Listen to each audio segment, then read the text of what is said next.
యేసు ప్రభువారు అంటారు, అడవి గడ్డి పువ్వులను చూడుడి, సొలొమోను కూడా అంత వైభవంగా అలంకరించబడలేదు.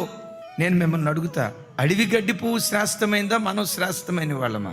అడవి గడ్డి పువ్వు ఉదయం నుంచి సాయంత్రం జస్ట్ దాన్ని ఒక్కరోజు బ్రతికేదాన్ని అంత వైభవంతో దేవుడు అలంకరిస్తే, తన పోలికలో సృజించుకున్న నిన్ను నీకు అన్యాయం చేస్తాడా దేవుడు? నిన్ను అనాథన చేస్తాడా దేవుడు? నిన్ను దిక్కులేని అక్కుపక్షిగా దేవుడు వదిలిపెడతాడా? ఒంటరివాడిగా నీ బ్రతుకును మారుస్తాడా? దిక్కు మొక్కు లేని అనాథగా నిన్ను దేవుడు విడిచిపెడతాడా?